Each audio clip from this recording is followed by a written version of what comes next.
Show who you are. Good riddance. Is you kidding? Bit the forbidden. As it was written, you overbidding. With the heathens, karma is a bitch, so how you living? Pray for my enemies, I'm forgiving. Cast the pearls on hog, moms and chitlin'. If it's too hot, get your ass out the kitchen. Finger licking good, good looking. Stewing in the stew, I'm cooking. You psyched out, paranoid and shookin'. Shook the table, babes, I'm booking. Get prepared for this ass whooping. Listen to the words being spoken. You were talking, I'm awake and woken. While I'm spitting this, got your spit, got choking. Era of a glimpse in my world, eyes shut open. Parallel in my mind, I'm chosen. Reverse the time, heart frozen. Antarctica, cold as ice. Casting lots, rolling dice. Mean as nails, I'm nothing nice. They persecuted me like they rejected Christ.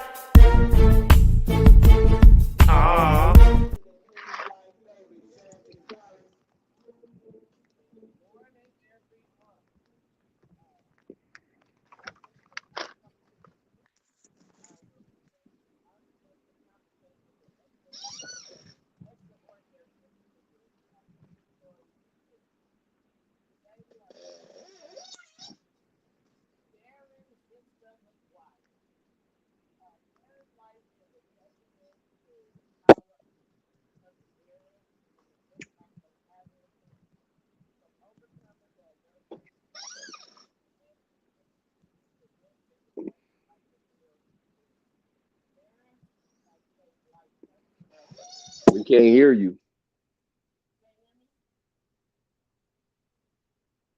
We can't hear you.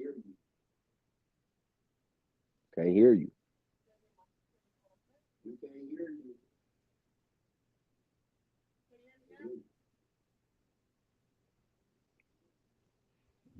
Can you hear me now? Yeah, now. Oh, so I was just talking and nobody heard nothing I was saying. Turn it up. Turn it up. Okay, can you hear me now though? Yeah, you got to turn it up. You're real low. Real low. What about now? Oh my God. What is y'all listening to me on? The mic is on 100 damn near. Okay. Let me check. So anyways, I'm sorry you guys. Let me start over with my introduction. Welcome You to can't even hear you. You can't even hear you on the TV. Really? You can't even hear you. You can't even hear you on the TV.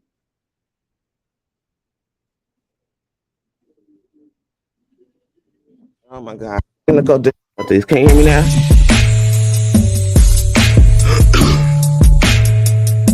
Yeah. I'm Yeah, sorry. we hear you. Can you hear me now? Yep. Let me just check something else real quick. So I'm Now you went back down. You went back down.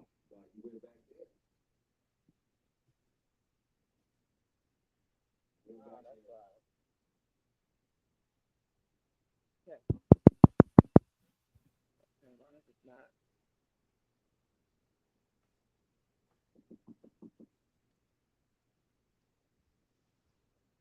Testing 1, 2, 3. Hear Testing you one. now. This mic is tripping. I was just putting on my regular speaker mic. So that we don't have to get my regular mic for my computer. How about now? Perfect. Okay, good. Thank you. I don't know what's going on with my little soundboard. Sorry, everybody. Okay, welcome to episode of Mouth Off with Meika, where we bring you unfiltered conversations with extraordinary individuals who have unique stories to share. Today we have a special guest, Therin Hitsta Mcguire. Therin's life is a testament to power and perseverance and the impact of having a plan. From overcoming obstacles and building a successful career, Therin has faced life's toughest challenges head on. He's also navigated the personal trials of losing loved ones, a spouse, struggles with fatherhood. I'm excited to dive into this remarkable journey and uncover the wisdom he's gained along the way. Let's get started. Welcome, Therin. How are you? I'm fine, but we first need to apologize for the people for you I'm so, being 14 minutes late. okay. It's 14 minutes. Yeah. I apologize. I was trying to get there on time. I didn't know. I'm sorry. Um, so, Therin, can you start by telling us a bit about your background and how you got the nickname Hit-Sta? Well, I'm a 70s baby to start off with, and early 70s at that. Um, Throughout my earlier elementary school years, um, I did not like bullies. And what I did was I asked kids or whatnot, my peers, that if they would pay me, I would protect them from the bullies. So they was feeling that. So they was bringing me $5, $10, and at that time that was a whole lot of money. And I would protect them from the bullies, meaning that if a bully came up to them, then I'm stepping in and taking that fade if they want to take it that far. And what had happened was I had accumulated, probably $60, $70, and I had it at home, and the money was found. And so I explained to my mother what the money was for, and she had misinterpreted thinking that kids were paying me to go beat up people as a like a hitman, and that's where that name actually came from. Uh, can you tell us how? I'm so sorry. What was the pivotal moment or influence in your life that set you on the path towards entrepreneurship? The pivotal moment. Mm-hmm. I was sitting in my garage and I was noticing Hispanics driving through the neighborhood collecting metal as far as recycling it. And I wanted to find out if there was actually any real money in that. So I bought a trailer and I started following in their footsteps in essence, which really, in hindsight, we got to give props to Fred Sanford and Son, because they was doing this type of thing way back then. And I saw that there was a few dollars in it. It took a little time to build up or whatnot, and I started doing that. And then I was also inspired, which leads me to where I'm at right now, by also seeing or thinking back to when I was a kid, how we had the gardening landscaping business going. And it was basically kids, my brother's age, because he's 8 years older than me, and his friends would go through the neighborhood with lawnmowers and equipment to use to cut people's grass. And they would get paid for that. And this is something that we did back in the 70s in my in my time in the 70s to make extra money on the weekends. And at some point we lost that. And that trade transpired into going to somebody else. And they ended up basically dominating the field. So about 12 years ago, sitting in my garage once again, and I see a few trucks pull up, and the workers jumped out, and they cut 3 yards in about 15 minutes. It was three individual trucks pulled up at the same time. And I'm like looking, and I'm looking at the shape of the trucks. I'm looking at the type of trucks they are and whatnot. Some of them were newer models. And I'm like, man, they getting their bread. I know they getting their bread without a shadow of a doubt.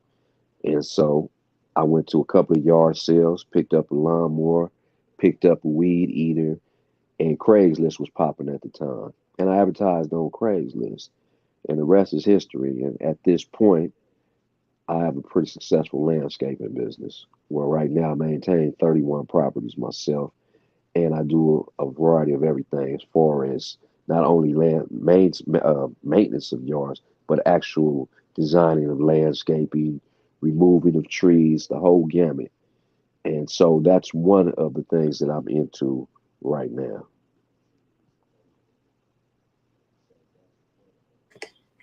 I'm sorry. Hello.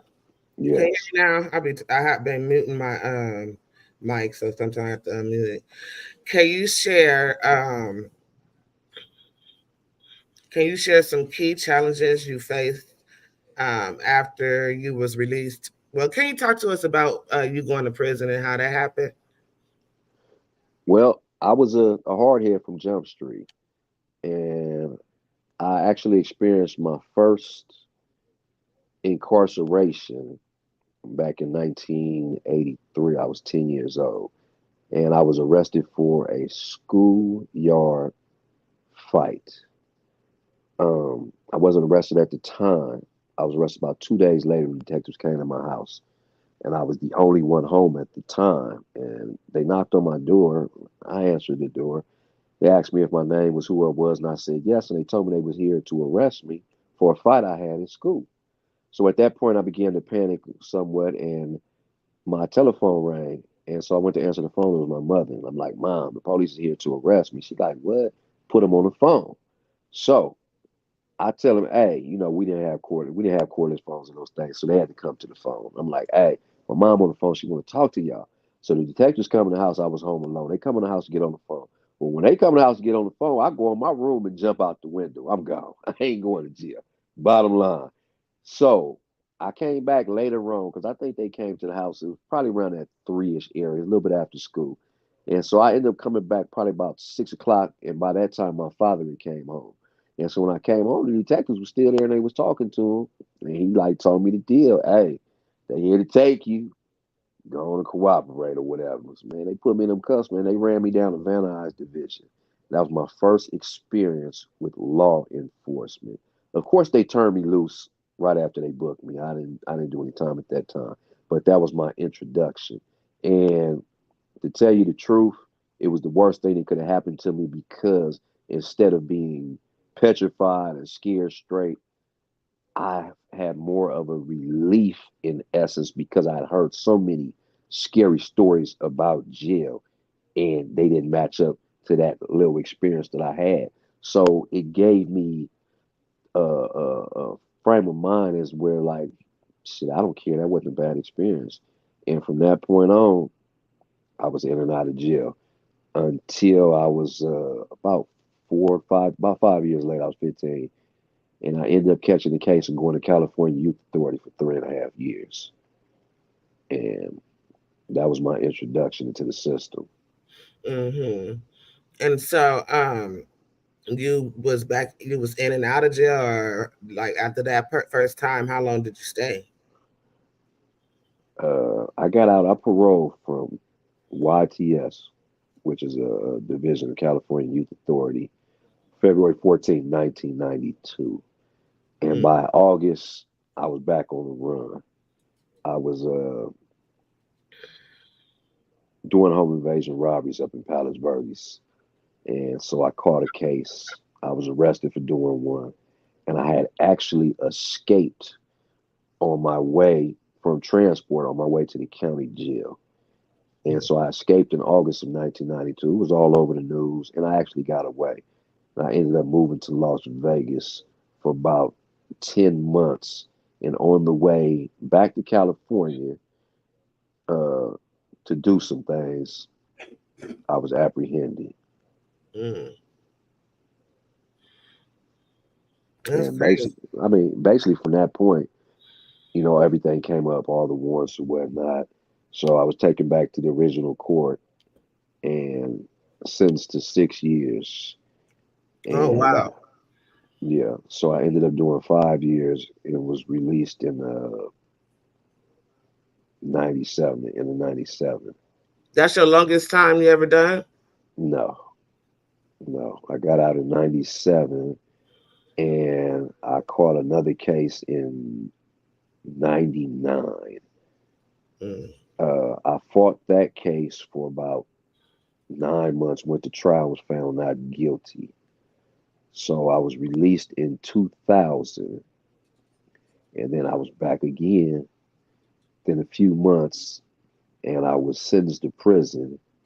I was sentenced to 21 years in prison with 85%. Uh, I fought that particular case pro per, where I acted as my own attorney. And while in prison, I received a full reversal from the appellate courts, which sent me back to the sentencing court for a retrial. At that point, I negotiated a deal for 9 years, a 9 year sentence, and I ended up doing a little over 7 years on that case. Mm. It was released. I was released in May of 2008. From that point, Mm. I felt like, hey, I'm going to be on the good foot. I just did this 7 years. It's time to change up the program. And I was basically programming. And I ended up getting caught up again 1 year later to the month because of some things that somebody else was doing. And it ended up leading to me being arrested for some marijuana. Mm. Less than an ounce of marijuana that was found in a house that I wasn't even in. You still got But that charge on your record because now that it's no, marijuana legal. it's actually gone now. But Oh, at this particular time in 2009, they mm. were actually trying to give me a third strike for this marijuana. Oh wow. And so I had to take it all the way up to trial. I had to pay for an attorney all the way up to trial. And after picking my jury, the judge asked me, was there anything that I would take? And because the position I was in was compromised and made my defense weaker, I ended up settling for a deal and taking a deal for 32 months. And so when I was released in 2011 for that marijuana possession, I've been out ever since and been on the good foot. Mm. So, how did your time in prison shape your outlook on life and your future goals? Well, honestly, my time in prison gave me a face to face exposure to real racism. It gave me a face to face exposure to what black men were really up against. It gave me an eye opening on how relations with ourselves was so fucked up. Mm. It allowed me to see that all of the fighting that we do amongst these ourselves would go out the window on level fours in prison. People who we thought were our enemies and this, that, and another turned out to be some of our best friends. And so that was a real eye opening, you know what I'm saying, perspective on life. Uh, the racism that black men suffer in prison, in essence, was really a catapult to me getting on the good foot in essence. Although I have always been, because of my upbringing, pro black, you can't really claim to be pro black and then still be a detriment to the community. It Right. doesn't go together. You get what I'm saying? And so after dealing with that type of situation and just seeing the real, you have a real eye opening perspective when you're actually locked up and not fucking around. What I mean by fucking around is being caught up in bullshit. You really have a time to where you can focus on what's real and learn from your mistakes if you choose to. Not Mhm. everybody goes to those eye-opening experiences or in the time frame that I went through because in all honesty, I believe that it took me a long time to get on the page I am now simply because I just didn't believe fat meat was greasy for a long time. You didn't believe fat meat was greasy. Yeah. Yeah. That's cool. Can you share some of the key challenges you faced after your release and how you overcame them? Well, one of my biggest challenges was my mental deception. What I mean by that is I've been programmed to believe that, for one, as a black man coming out of prison, there would be no opportunities for success. This is something that you think that you see because that's what's around you. And so you kind of accept that. Man, I can't work for nobody. Nobody wants to trust me. This, that, and another. And so once I got out of that mind state and I took the entrepreneur pathway, I saw that I really put a lot of limitations on myself. Yes, they are there. Yes, we do have barriers, but it's all about what's in you. If you're willing to go the extra mile, which you have to if you want to be a success in any form, just because of who we are, that's what you have to do. Right. And you can't allow outside influences to influence you negatively. You just got to keep pushing. And I think one of the things that really helped me out was what I believe people in third world countries go to, or impoverished countries who come to the United States. Once you've lived a certain way and you come into this situation, you learn to appreciate things more. You learn to appreciate the little things. So, what I mean by that was when I hit these streets and I learned to appreciate the things that I didn't have and what I did have while I was in prison, it was like if you could be happy with getting or excited about getting a cup of ice. Now that you're on the streets, you got all the access in the world to ice. You learn to appreciate the smaller things. When you learn to appreciate the smaller things, to me, your life is a lot easier because you're not caught up in what you don't have. You know what I'm saying? As opposed to what you do have. Right, right, right, right.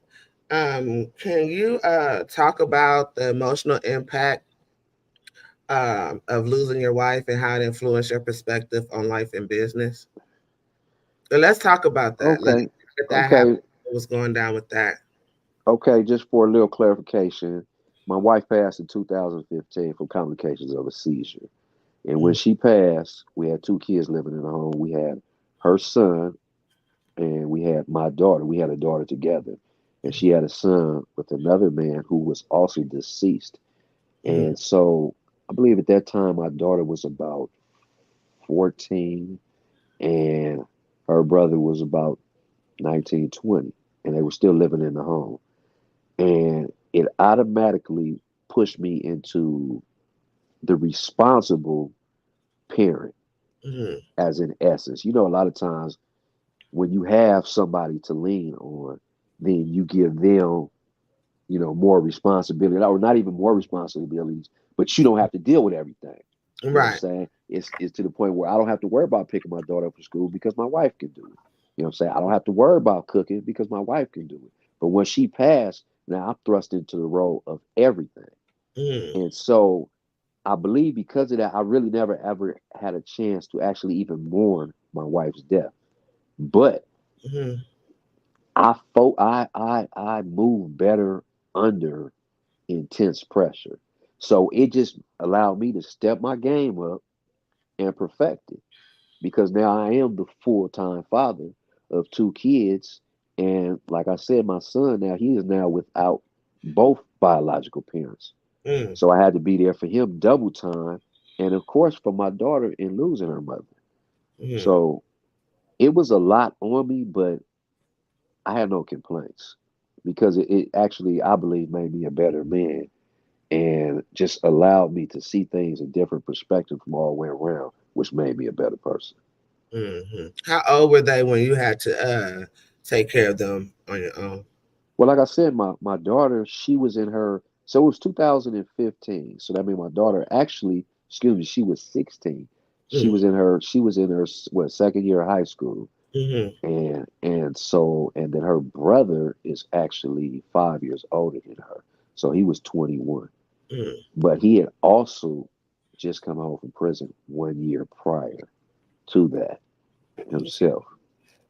mm, And so, we had a lot of growing up to do real fast.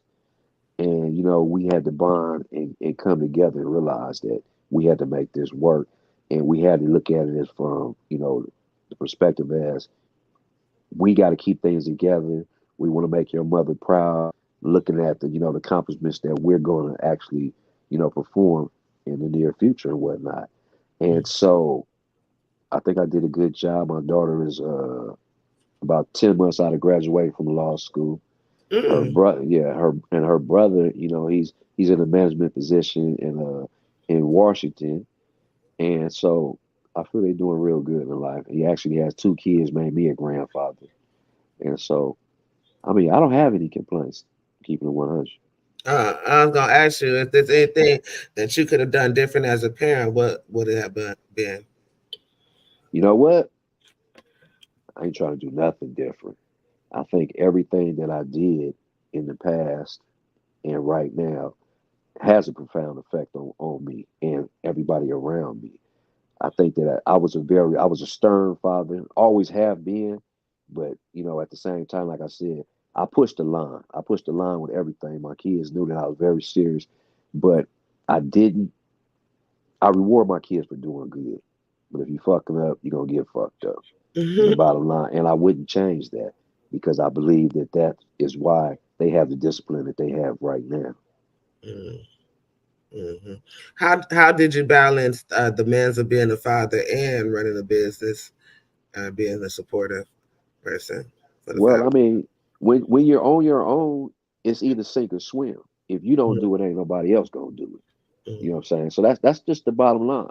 And so if I didn't want to be looked at as a failure in essence in people's eyes for not doing the right thing or dropping the ball or walking away from my responsibility, those are none of the things that I want to ever be looked at as. I Mm-hmm. wanted to be that father who was there. So I'm there. I'm attending all the sporting events. I'm attending all the academic events. My kids, for me, were first. Mm-hmm. You know what I'm saying? Off the back, always have been. But in that aspect, you go above and beyond. And so, with me doing the time that I did and realizing that it's family first, you know what I'm saying, and it is reciprocating the love and respect that's given to you, then your circle gets smaller. You're not worried about what's going on outside your household because it's not affecting what's going on inside your household. You're not worrying about what you know distant family members or friends are thinking because they don't pay no bills in your house. They're not raising your kids, disciplining your kids. They're not there on a 24-hour basis. So that allows me to just brush my shoulders off to anything other than what needs to be done. And raising my kids and making sure that we're provided for, comfortably Mm-hmm. was my goal. And I achieved that. Mm-hmm. Okay. Um, what uh, what role has your support network, including friends and family, played in your journey? Played a excellent role. I do little TikTok videos and whatnot, and I still to this day make videos thanking the people who were around me, who supported me throughout my life. When I was in prison and the youth authorities and whatnot, I looked at people around me who had no support at all. They didn't receive, even in the form of just letter writing, moral support. They didn't have that. And I did have that. I had that 100%. And so that right there keeps you going. Knowing that somebody's pulling for you when you haven't been pulling for yourself accordingly. I remember an incident when I was in a Lancaster prison and I got caught doing some things in the visiting room. No, excuse me, back that up. That's not how it went. What you mean you got caught doing some Hold things? on. No, no, no, no. What had happened was what it had no, different story, different story. No, What I I want went to hear through in the Lancaster story. prison. No. You don't start the story now to try to back. No, but listen though, but they can tie into each other. They can tie into each other. Okay, Mm, Lancaster Prison is really not called Lancaster Prison. People just think that because it's in Lancaster, because and so the abbreviation is LAC, but LAC actually stands for Los Angeles County. So that is the only prison in Los Angeles County. So if you happen to be in that prison and you're from LA, you're getting all the visits. You know what I'm saying? That visiting room stayed packed because it was a local prison for us. And so because of that, your visiting actually lasts from on a normal visiting started about 9, 10 o'clock and it lasts all the way till 3 o'clock. You can be in visiting from that time. But because it was so packed, they was giving us like 30 minutes to visit with our family members. Right. And so I go out to visit and my wife came to see me and my kids. And so they have vending machines, food machines in the visiting room. So she got up And this is when we first came in. You want something from the vending? Oh, from the vending. Okay. So she goes to the vending machine, and there's a line. So she's in line getting some food. I'm visiting with my daughter, and all of a sudden, Mcguire, your visit's up. Say what? My wife ain't even sat down yet. You talking about my visit's up? Check this out, dog. I'm not going nowhere. Mcguire, your visit's up. Okay, you must didn't hear me. I'm not going nowhere. And they was trying to say that because of overcrowding, right? I'm like, man, I'm not going nowhere, man. We just gonna tear this bitch up. It is what it is. I'm finna lay this whole visiting room down because if I can't get mine, can't nobody get this. It is what it is. So I'm on mine. Everybody in the visiting room looking, you know what I'm saying? Is tension in the air. The police is coming, but they really don't want this scene neither in front of all of these visitors and whatnot. And it was a cat from Money Hunter that was a visiting porter, which means he worked in the visiting room. And he was a lifer. And he came up to me like, hey, here, check this out. Now, you know, I'll ride with you, whatever you want to do. He said, but I ain't got nobody out there. This is all I got. So this little pay number that he was getting paid, he's probably getting paid about $40 a month to work in the visiting room. He's letting me know this is all I got, man. And if I ride with you, it's gonna be fucked up. I'm going to the shoe. You know what I'm saying? You got family. And that stopped me in my tracks because I had been to the shoe programs before. I'd done all that shit. And I knew that even in the shoe program, I was gonna be taken care of.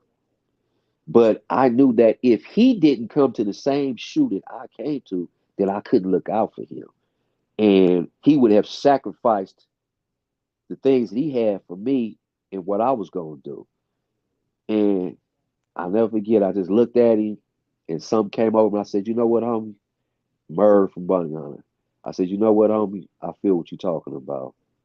And for you, not these motherfuckers up in here, not nobody else, but for you, I'm gonna go ahead and take it back to the unit.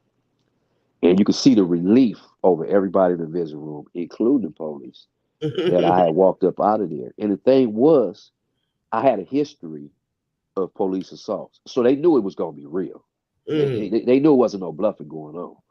And so now we can go to the other story. So at this particular time now, they are closing down the yard I was on, which was the B yard, because they're going to turn it into a reception. So they're transferring everybody out to different prisons. So now here it is, you comfortable, you LA County, your people live down the street. My actual house I couldn't see, but if you stood in my backyard, you could see the prison. That's how close I was to it. And so, but now they finna transfer you wherever they got room. So that means up north, further down south, all of this type of stuff. We know that this transfer is coming up. And so I'm in the visiting room, and me and my wife in there doing some things we ain't supposed to be doing. Right. So hear my name on the intercom again. Mcguire report to the front. And I'm like, that fool didn't say my name. So we stopped, but we still like, he was like, Mcguire. I said, oh shit. So I walk up there, he was like, your visit's over with. I'm like, all right, man, he tell my wife bye. Make it fast. So I tell her bye. So I'm just like, oh, I'm finna go to the hole and everything, right? So they gave me a pass and they didn't do shit. And I think it was because of, a couple of weeks prior that I didn't trip. So they, I'm saying, one hand washes another. They gave me a pass. They didn't write me up or nothing. Send me back to the unit. And so we got away with that. So that's how that story kind of entwines. And that's why I kind of started off with. But it was the fact that going back to what we was talking about, it was the family support that I had that really kept me going. It was a time that I had caught a major assault and I was in Centinela prison. And while I was in the hole, Calipatria prison had went off, which was right up the street. And this was a time when the East Coast Crips ran up in the program office and stabbed a bunch of police. What year was And this? I didn't hear about that. This was you didn't hear about this. This was I mean, hey, sometimes I just don't be knowing stuff. Shoot. It was yeah. one point in my life I was This was very major in the prison system. They called CDC to spend millions of dollars in reconstruction of the level 4 yards. And so What year you they, said it was? this was a 95 or 94. Oh, okay, I was still a Let me baby. think. Let me think. Because I got my reversal in 95.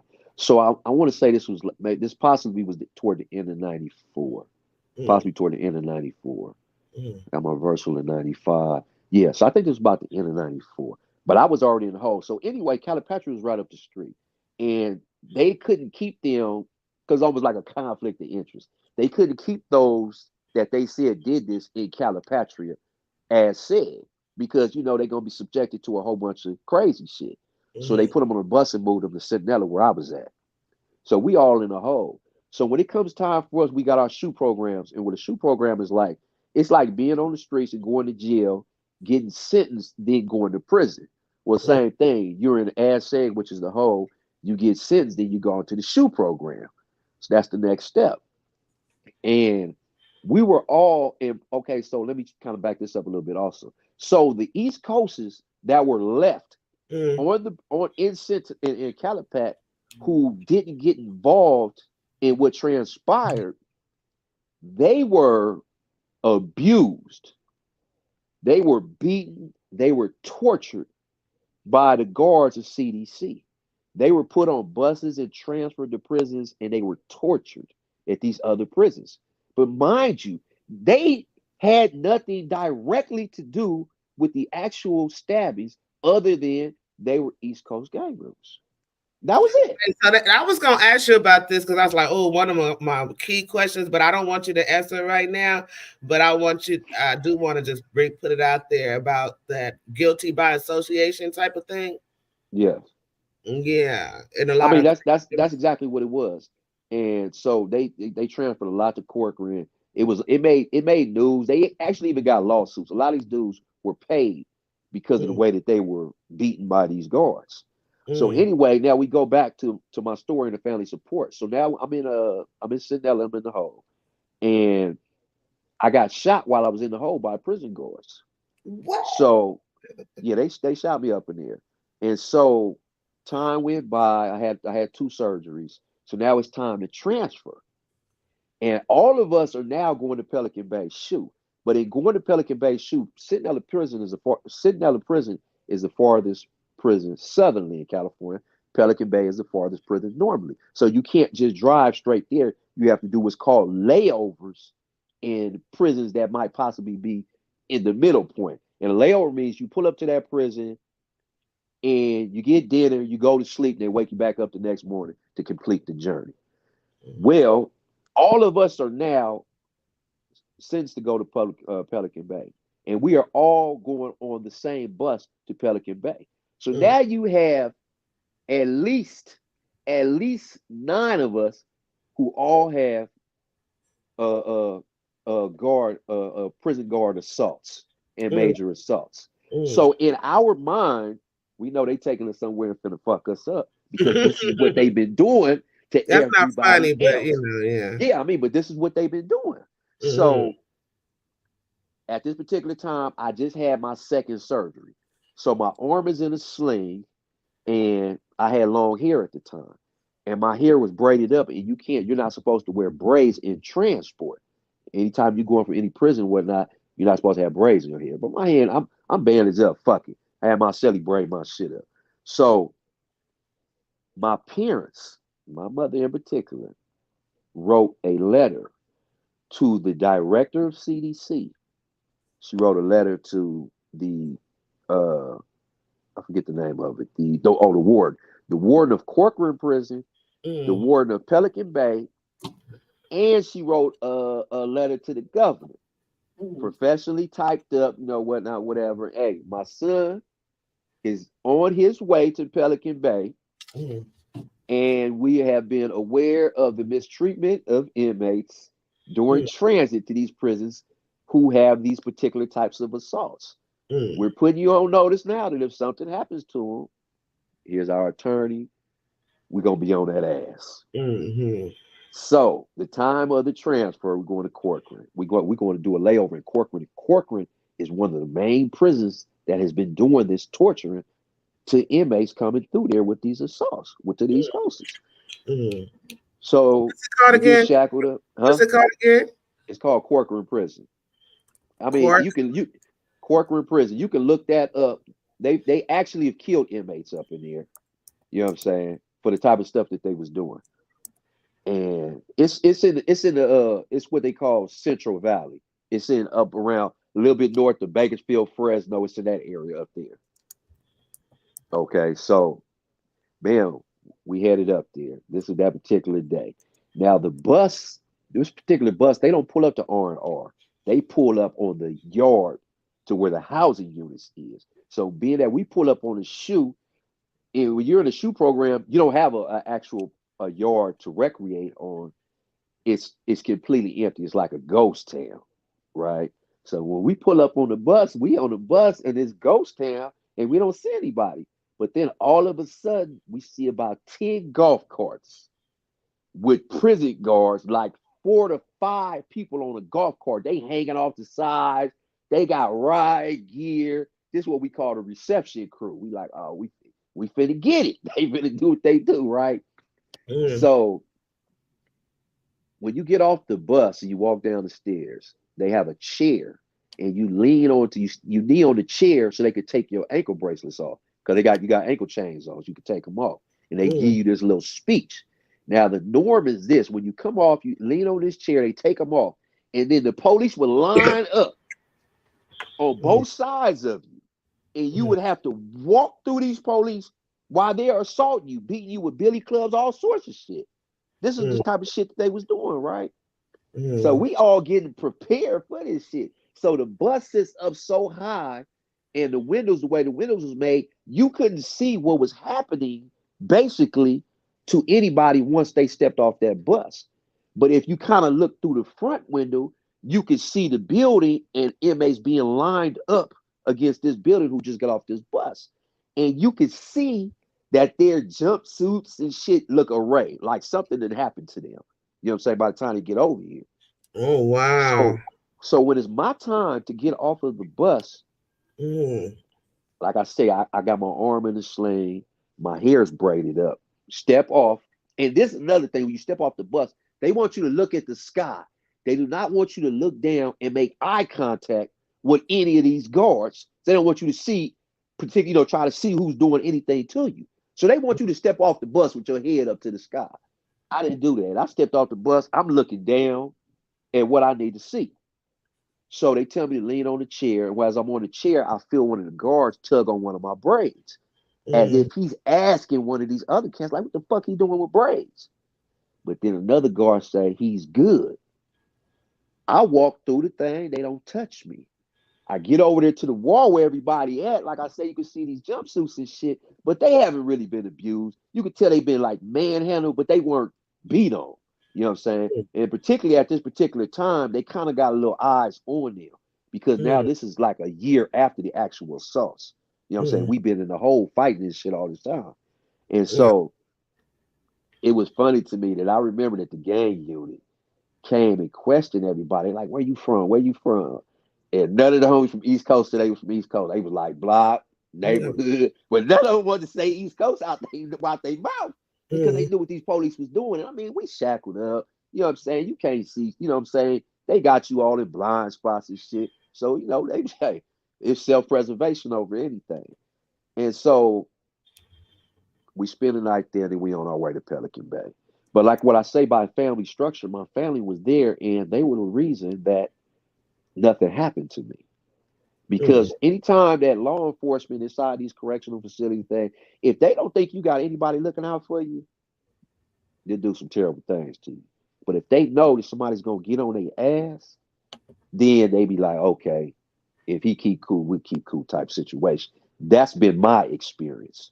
mm, That's been my experience. Sometimes it don't matter. Whatever situation you in, you just might get fucked up. But they've always known who I was ahead of time and gave me a little leeway. And mm, particularly because they knew that my assaults were real. A lot of times the police would jump on people and give them an assault to justify their beating. But with me, I was the one getting off first in every situation. So they mm, knew that you wasn't gonna be comfortable around me fucking with me. mm, So With that being the case, they gave me, I feel, a pass, and I gave them a pass because I'm like, if you don't fuck with me, I ain't gonna fuck with you. I'm gonna mind the rules. You ain't got to worry about me. And for the most part, that would happen unless I just ran across an inexperienced CEO that didn't know no better, Mm, and it would lead to something else.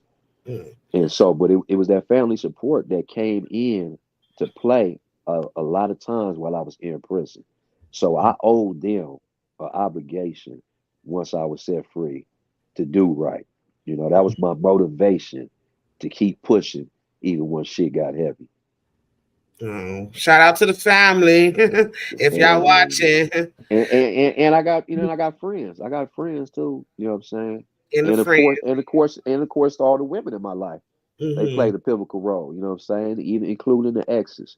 Everybody's played a role in shaping me and helping me become a better man. Everybody. Mm-hmm. Okay, how do you approach risk taking in your business ventures?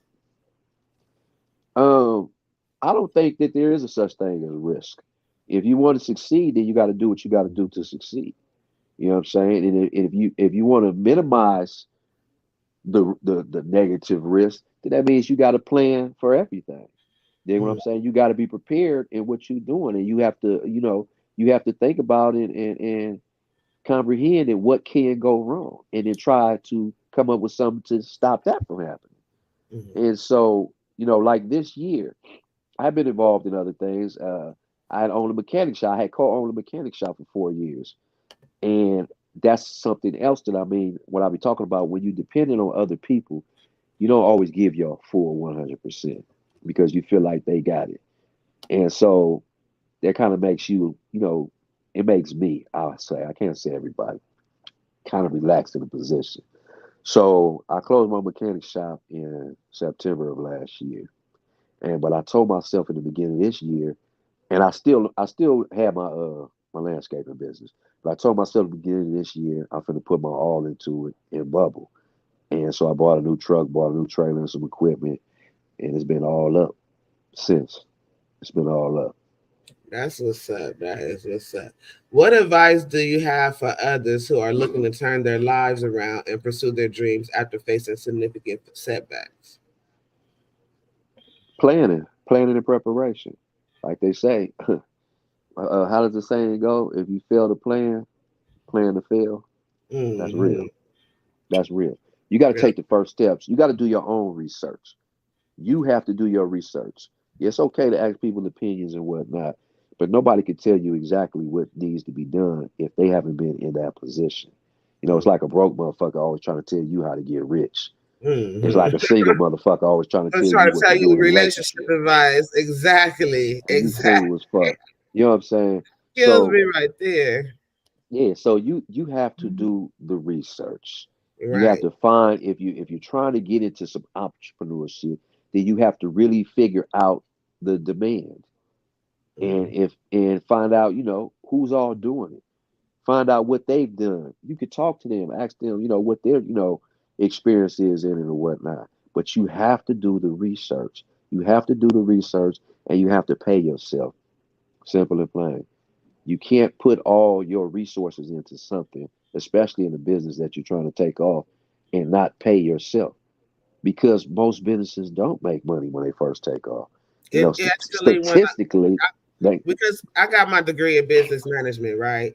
And yeah, so one of the things that my professors will always tell me when it's like, about starting a business and stuff, it usually takes up to 5 years for your business to be successful. yes, Mm-hmm. and so if you plan on something, start small because your overhead can kill you. Mm-hmm. So is instead of leasing shit or whatnot, if you can pay cash for your equipment, so that'll limit your overhead if things slow down, if things are not going right. At least your overhead will be limited. That's very important. I'm glad you said that. You sound kind of smart because when I was Just a doing my little bit, accounting just a little bit. courses, I had to take accounting, right? And Yeah, that was very important when it comes to overhead and working at operating at a loss. Because when you first start a business, you're gonna be operating at a loss because you're investing your time in the business. I mean, you're yeah, investing in the business and and, building. and anything you've already bought is a loss. You haven't made money Mm, off of it. You know what yeah. I'm saying? So that you lost that. So you start making money to pay for everything that you bought, you're gonna always be in the red. You know what I'm saying? Hmm. You don't get it to the black until everything has been paid for, and now you're making a profit. That's Right. the only time. And sometimes it takes long. Like I tell you, what I say when I started off my landscaping, I didn't go to Lowe's and buy no new ass equipment. I went and bought my shit from a yard sale that works just as proper, and I got it for cheap. You see what I'm saying? I didn't go trying to buy top of the line everything. I didn't go get a storefront to operate up out of. For what?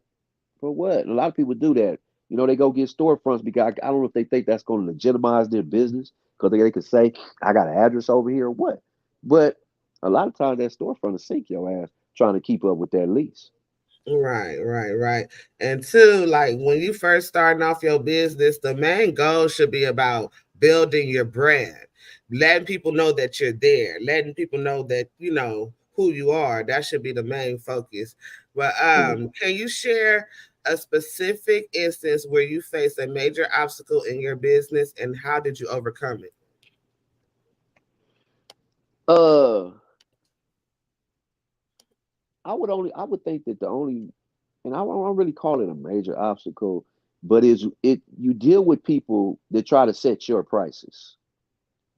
And you have to learn to deal with that. I deal with it as is. I tell people all the time, I'm not Walmart. I don't do no price matching. If you feel you can get the service, for cheaper for somebody else, then that's where you need to go.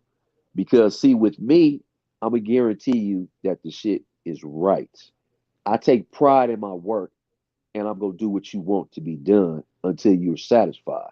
I'm not gonna give you no half-ass jobs or none of that bullshit. Dig what I'm saying? So I know what I'm worth, and I don't allow people to play me on my prices. That's what I don't do, and you'll find that a lot of times.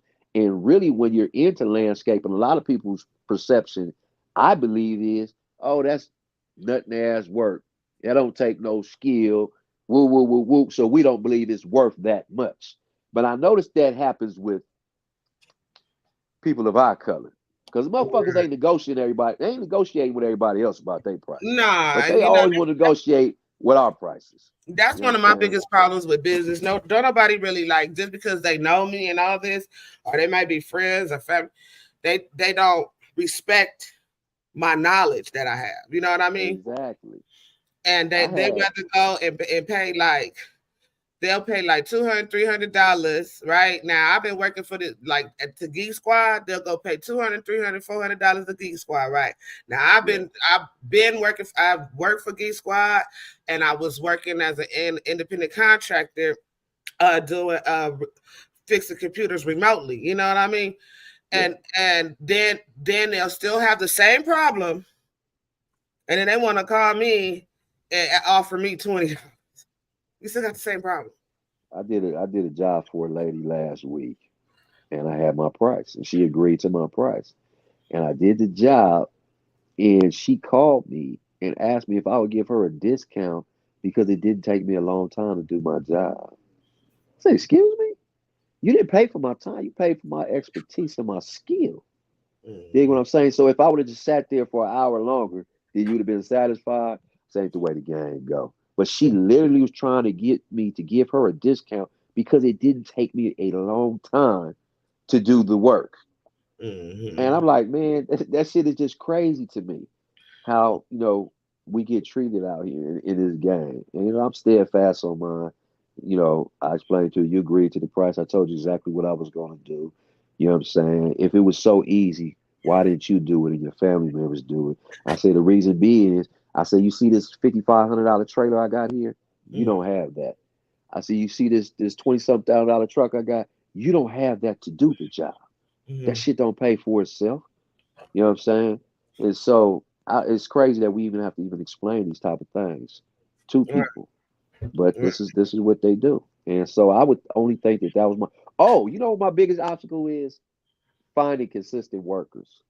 Mhm. People are always talking about there's no work and this, that, and another. And I've hired. I think I don't know what everybody else does, but I think that I'm probably one of the only people that can say that I have employed 90% of my homeboys. Mhm. I have employed 90% of my homeboys, which is a lot, and nobody is still here working because I work for real. I work for real. I'm gonna pay you what is a good wage.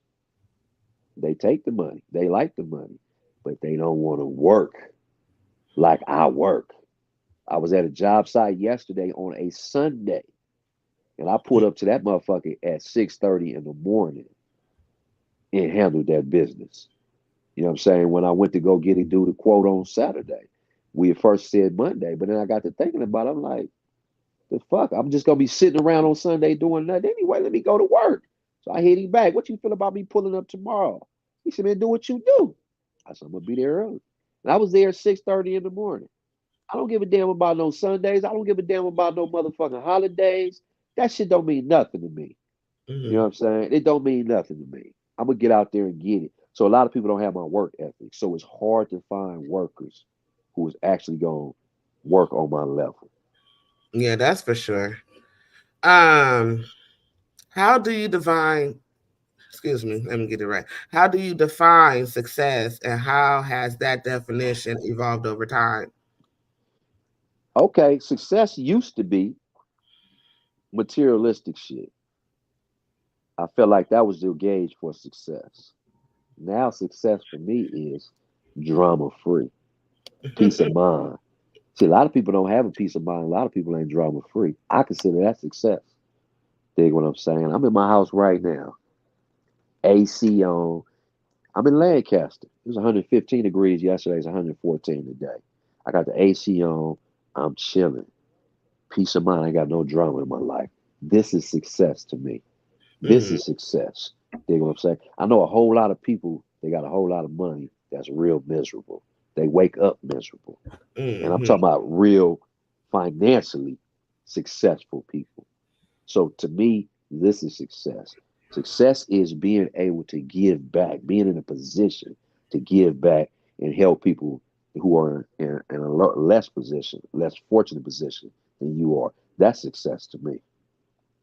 Hmm. What are some valuable lessons you've learned through your experiences, both professional and personal? A valuable lesson. Can I consider it a lesson? Yeah, I guess you could take it as a lesson because I learned from it. And my father once told me that no matter what position you in, somebody's always in a worse position. And that frame of mind has brought me a long way. You know, um, when I've been in places or in certain times of my life where I felt like I wanted to complain about some things. And then I just thought about that saying in life, somebody in a worse position, like I was just now saying, I'm sitting here under the AC. My homeboy told me his AC went out on Thursday. He waiting for it to get repaired now. We triple digits and he ain't got no AC. See what I'm saying? So he's suffering from that. It's hot in his fucking house. So I'm appreciative of everything that I fucking have. And when you become appreciative of what you have and not what you don't have, like I say, life is a lot more easier. So that's a valuable lesson.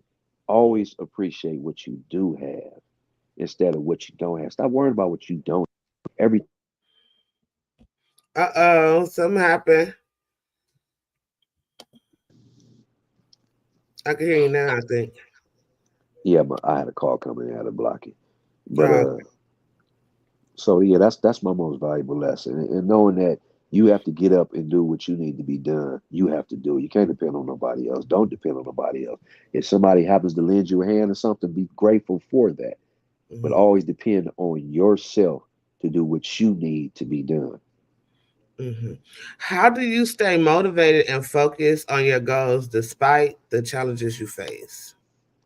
I stay motivated because I'm a motivator. I can't talk about success and doing right if I can't show people that I'm doing it. If I can't show people I'm living in life. So I know that people are watching me. I've been told. I have people, I've been in different states, and people have come up to me because they've recognized me from my TikTok videos, and they have told me how those videos have affected them in a positive light. So my motivation is everybody around me who I might be influencing with, if it's not my tales of bad to good, or just the way that I'm living. I'm a living example of everything that I talk about. So Mhm. that's my motivator in itself. Being able to influence people and motivate other people, family members, my kids. Those are my motivations. That's what's up. And what are your future plans and aspirations, both for your business and personal life? Uh Future plans. My Mm-hmm. only future plan is to buy me some ranch property. I have a lot of cars and I'm tired of moving them around every time I need to get to one or whatever. So I told myself 2 months ago, it's time for bigger property. So you don't Mm-hmm. have to move all these cars around. That's really keeping it 100. That's my only future goal. Like I said, I don't have any complaints in life. You know what I'm saying? And as far as my business goes, right now, I'm at a plateau that I'm kind of satisfied with because it allows me to lead a leisure life on top of other things that I do. I'm not overworked, I'm not overwhelmed. So me managing 31 properties, I'm good with that. You know what I'm saying? Because if unless I find somebody who has my work ethic that allows me to grow the business even bigger, Mm-hmm. then I'm cool right now with what is going on in life. So Mm-hmm. my only aspiration right now is just to buy a bigger house. What That's about it. personal life? Personal life, Mm-hmm. Personal life, yeah. um, in my personal life, I'll just say that I will hope that on a I'll just say romantic level that things would progress to a spot where everybody is happy. Um, um, so are you seeing someone right now, or are you single, I engaged? mean, I'm not engaged. You're single until you're married. Mm-hmm. Bottom line. Bottom line. Mm-hmm. Yes, I'm seeing someone. Yes, I am. Mm-hmm. But you're single until you're married. You know what I'm saying? Until you make that ultimate sacrifice and that ultimate commitment to be as one, then you're gonna be single. So no wedding bells down the line. Anything is possible, Mm-hmm. but at this current moment, no. Okay. I'll ask those other questions on another time because now I got questions. Being nosy. Any final thoughts? Any final thoughts? Mm-hmm. Basically, I think. Let me. I'm gonna say I don't know when it actually occurred, but it had to occur in the last 50, about 20 years. I was sitting up one day in prison and I was reminiscing and going down all the good things I did, all the bad things I did. And I've had a lot of good fortune, even though I was doing a lot of shit I wasn't supposed to. And it got to the point where it was like, why do you still continue to have good fortune when you know you be on some bullshit? And something clicked in me and told me that you need to get on the good foot. And at that point, I started changing my perspective about life as far as realizing that everything wasn't about me. I made everything about me. And I said, you know what? It's not about you, dude. It's about everything around you and how you can be a better tool to the people around you, especially within mind of people that held my back. So when I changed that mind state and started really, because I still looked out for people, but I'll say on a 30% basis. Now I look out for people on a 90% basis. And I think that that point in life changed everything for me and has been the catalyst to all my good fortune because I continue to have good fortune. And I think it's because I give back so much now. I sacrifice a whole lot for people that I know and people that I don't know. You know, I feed the homeless. I actually cook meals and go out and I take them to the encampments. I feed people, I do hygiene packets. I'm always looking out for people now. And it feels good. And it feels good to me because to see the expression on people's faces when you do something for somebody out the blue to help them, you can almost see in their minds like they going through a transformation of like everybody ain't fucked up. Here this dude comes out of nowhere and he's trying to look out for me. And you can almost see the hope kind of like build up in him that we ain't in such a fucked up world. So I take pride in that in essence. You know what I'm saying? It's a feel good type thing. And so that's to me, that's something that I think that everybody should really understand. It ain't always about you. You're always making shit about you, then you wonder why you can't get ahead. You wonder why you keep having bad fortune and bad incidents because you're so fucking selfish. That's why. So you want to end it thought, man, start looking out for people. You know, it doesn't have to be financially. You can look out for people with good words. You can just go by, you put a smile on somebody's face who otherwise wouldn't smile, you know, by giving a compliment. Anything that can make somebody else feel better, it will make you feel better at the end of the day. So thank you so much, Therin, for sharing your incredible journey with us. Your story is a powerful reminder that no matter what challenge we face, with determination and a clear plan, we can overcome and achieve great things. For our listeners, I hope you guys are inspired, and I hope you found inspiration in Therin's experience and insights. Remember, it's never too late to turn your life around and pursue your dreams.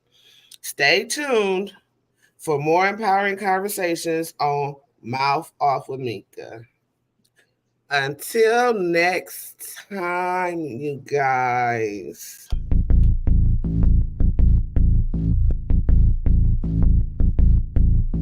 Show who you are. Good riddance. Is your kid in bid the forbidden? As it was written, you overbid it. With the heathens, karma is a bitch, so how you living? Pray for my enemies, unforgiven. Cast the pearls on hog moms and chitlin'. If it's too hot, get your ass out the kitchen. Finger licking good, good looking. Stewing in the stew, I'm cooking. You psyched out, paranoid and shookin'. Shook the table, babes, I'm booking. Get prepared for this ass whooping. Listen to the words being spoken. You were talking, I'm awake and woken. While I'm spitting this, got your spit, got choking. Era up, a glimpse in my world, I shut open.